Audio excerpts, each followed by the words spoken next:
Hai semua, selamat datang di Storyland 23. Kebanyakan dari kalian pasti sudah menonton Osama Ranking episode 11. Nah, di sini aku akan menceritakan spoiler dari versi manga chapter 69 dan 70.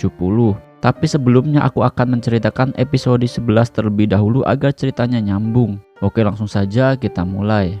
Di episode 11 ini menceritakan Daida yang tengah berada di dalam kegelapan. Ia mengingat masa lalunya. Ketika kecil, ia selalu bermain bersama kakaknya. Daida pun beranjak dewasa. Ratu Healing ingin Daida menjadi kuat agar ia bisa melindungi kakaknya yang lemah. Hingga suatu ketika Raja Bos memberikan sebuah cermin kepada Daida. Daida merasa sangat senang ketika si cermin bisa berbicara.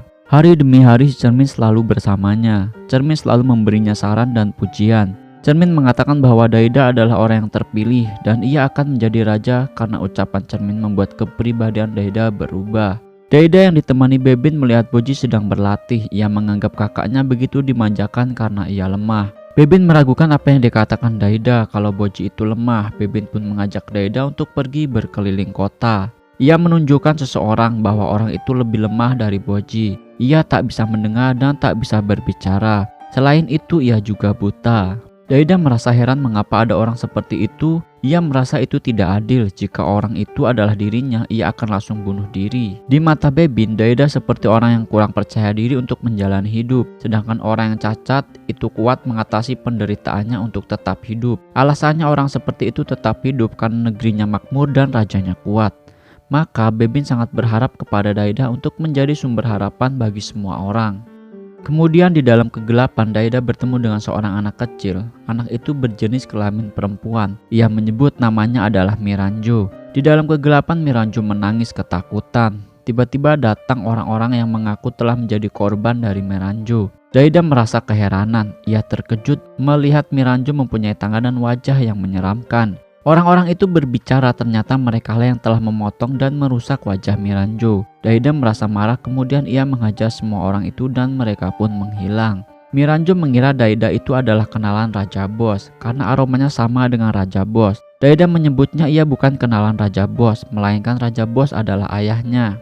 Miranjo menganggap itu hanya salah orang karena bos yang ia kenal tidak mempunyai anak. Tak berapa lama Miranjo pun memutuskan untuk pergi, tapi Daida meminta untuk tetap bersamanya. Karena jika bersamanya ia akan tetap aman.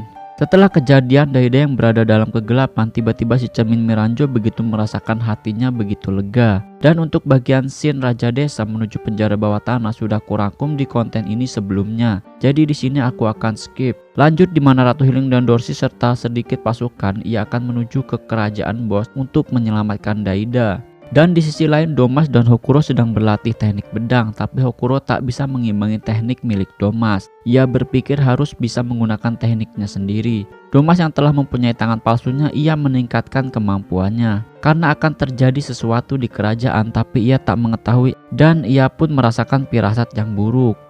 Ia juga merasa bahwa Raja Bos sedang melindungi seseorang. Masa lalu Apis yang lemah diperlihatkan ketika ketidakmampuannya untuk melawan monster burung. Untung saja Miranjo segera menghentikannya.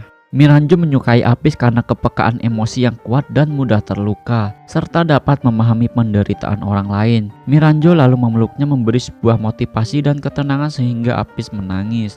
Di sisi lain Raja Desa memerintahkan pasukannya untuk menangkap para penjahat yang kabur. Kabarnya penjahat itu telah memasuki kerajaan bos dan Raja Desa meminta untuk memanfaatkan kekacauan yang ada untuk merebut kerajaan Bose. Ratu Healing dan Dorsey yang sudah berada di depan kerajaan, ia melihat merasa ada yang aneh. Para prajurit yang berada di situ memberitahu bahwa ada 6 penjahat yang berhasil menangkap Raja Bos. Dorsey begitu tak percaya siapa sebenarnya para penjahat itu. Lalu Ratu Healing menerobos masuk ke dalam istana, yang memang kedatangan Ratu Healing sudah ditunggu cermin Miranjo. Boji dan Kage berpamitan kepada Despa untuk kembali ke kerajaan bos. Tiba-tiba datang komandan dan para prajurit yang memang tujuannya sama menuju kerajaan bos. Mereka memberitahu jika ada penjahat dunia bawah yang sedang menuju ke kerajaan bos. Lalu Boji dan Kage ikut serta bersama komandan dan para prajurit. Di perjalanan komandan memberitahu nama para penjahat itu. Antara lain si pembunuh yang bernama Black rambut hitam dan Red rambut merah. Gigan raksasa dengan kekuatan menakutkan sekuat baja. Bandit Joku memimpin preman dunia bawah. King Bo sang dikdaya anggota keluarga kerajaan yang bengis. Serta Ouken, raja pedang dunia bawah. Jadi total ada 6 penjahat dunia bawah dan mereka semua kuat. Kemudian Boji teringat Ratu Healing dan mempertanyakannya kepada komandan. Tapi komandan tak mengetahui tentang itu. Dengan sigap Kage memberikannya semangat untuk melawan para penjahat itu. Oke cuy, setelah itu kita lanjut di bagian versi manga di chapter 69 sampai 70 ya. Di perjalanan menuju ke istana raja, bos komandan juga memberitahu Kage dan Boji bahwa Despa juga akan datang. Karena ada beberapa hal ia tidak bisa ikut bersamanya. Mundur beberapa waktu ketika komandan membujuk Despa untuk ikut menuju kerajaan bos dan melawan Raja Pedang Dunia Bawah Oken. Si komandan yang diperintah langsung oleh Raja Desa untuk memberikan uang agar Despa mau ikut.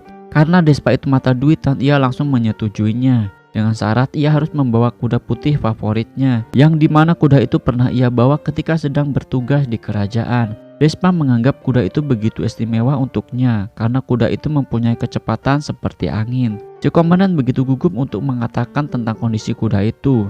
Lalu Despa mencoba untuk menemui kuda putih itu. Ia begitu terkejut ketika melihat kuda itu begitu gemuk, serasa tak percaya. Si komandan pun menjelaskan kenapa hal itu bisa terjadi.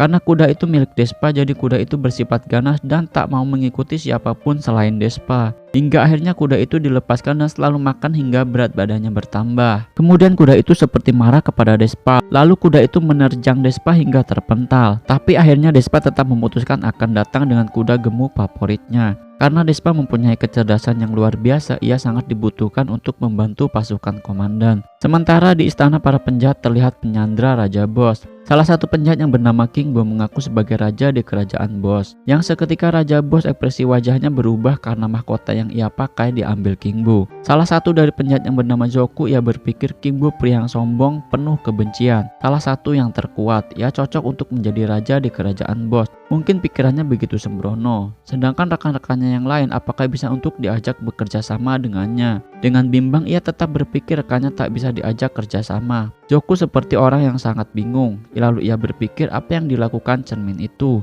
Dan selesai. Kita akan lanjut di konten selanjutnya. Semoga kalian terhibur dengan narasinya. Terima kasih semua. Bye bye.